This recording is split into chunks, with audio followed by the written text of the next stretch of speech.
অনেকে বাসায় বসে আইএলটিএসের ফুল প্রিপারেশন নিতে চান। আজকে এই ভিডিওটা তার জন্য। এর আগে আমি একটা ভিডিও পাঠিয়েছি কনফিডেন্ট পাবলিকেশনসের এই বইটা সম্পর্কে অনেকে রিভিউ চেয়েছেন। সো আজকে এই বইটার রিভিউ দিব, যেটা হচ্ছে self practice note guide mainly, যেখানে স্পিকিং, রিডিং, লিসেনিং, রাইটিং সবগুলো টপিকই কাভার করা আছে। আজকে মোটামুটি আমরা দেখব বইটার মধ্যে আসলে আছেটা কি। সো মূলত প্রথমে আমি যদি দেখি, সেটা হচ্ছে লিসেনিংয়ে দেখেন, এখানে আমি যদি টেস্ট ওয়ানের লিসেনিংয়ে দেখাই, সেটা হচ্ছে এখানে আপনার কোন বিষয়গুলোতে অডিওতে ফোকাস করতে হবে, যেমন নাম্বারস উইথ ইউনিটস। এখানে প্যাসেজে হয়তো বা আছে about an hour and a half. So কোয়েশ্চেনে দরকার হচ্ছে টাইম ডিউরেশন, তখন আপনাকে ফোকাস করতে হবে যখন টাইমের কথা বলবে। এছাড়াও কোন স্পেলিংগুলো আসলে আপনাকে খেয়াল করতে হবে, সেই স্পেলিংগুলো এখানে সুন্দর করে দেওয়া আছে আলাদা করে। তো মোটামুটি এই যে এখানে দেখেন ইনস্ট্রাকশন দেওয়া আছে ঠিক কী ভাবে আপনি সলভ করতে পারেন কোশ্চেনটা। শুধু সেটা না, এখানে এটাও দেওয়া আছে how can the answers be wrong. আপনি যদি কোনো একটা ভুল আনসার দিয়ে থাকেন, বা আপনার আনসারটা যাতে ভুল না হয়, এই জন্য আগে থেকে কিছু প্রিকশনারি আপনাকে স্টেপ ফলো করতে হবে বলতে এভাবে প্র্যাকটিস করতে হবে যাতে আপনার এই ভুলগুলো না হয়। কারণ যেই জায়গায় ভুল হবে মোটামুটি এইটা ক্যামব্রিজ সেভাবেই কোশ্চেনগুলো করে যাতে স্টুডেন্টরা ভুল করেই।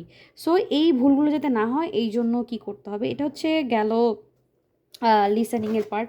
এখানে দেখেন আরও যদি আমি দেখাই, যে এখানে দেওয়া আছে ভুল হওয়ার চান্স।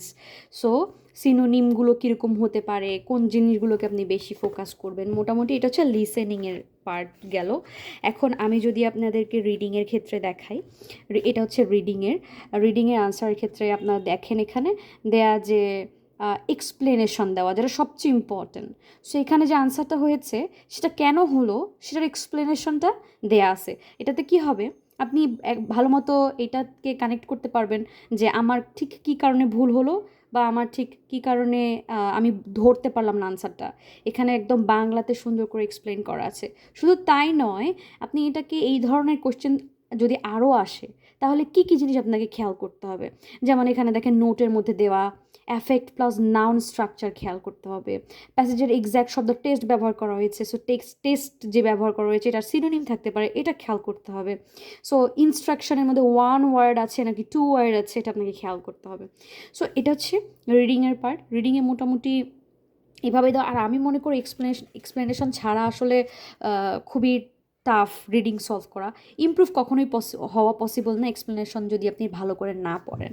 সো এখানে প্রত্যেকটা প্রশ্ন এভাবেই দেওয়া।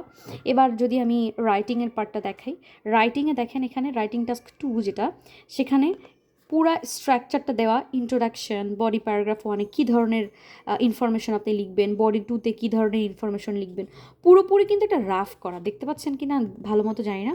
সো পুরোপুরি রাফ করা। এই রাফ করার পরে এরপরে কিন্তু মেইন স্ট্রাকচারে যে স্যাম্পল আনসার শুরু হয়েছে। এবং এখানে আরও মজাদার বিষয় যে এখানে রাইটিংয়ের যে আইডিয়াগুলো এখানে কিন্তু দেওয়া, মানে এগুলো এই পর্যন্ত পুরোপুরি রাফ করা হয়েছে। আপনি মোটামুটি একটা রাফ করলে কিন্তু মোটামুটি একটা লেখা লিখতে পারবেন। এরপরে এই রাফগুলোকে কেন্দ্র করেই তারপরে আপনাকে এখানে সুন্দর করে রেডি করতে হবে আনসারটা।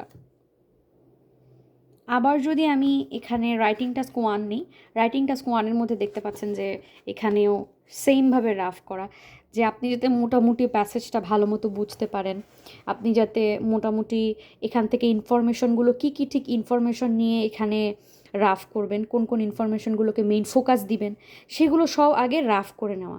এরপরে এই রিলেটেড যে ভোক্যাবুলারিগুলো আপনার দরকার এই জিনিসগুলো এক্সপ্রেস করার জন্য, সেখানে আবার ইম্পর্ট্যান্ট ভোক্যাবুলারিজ বা ফ্রেজগুলো দেওয়া।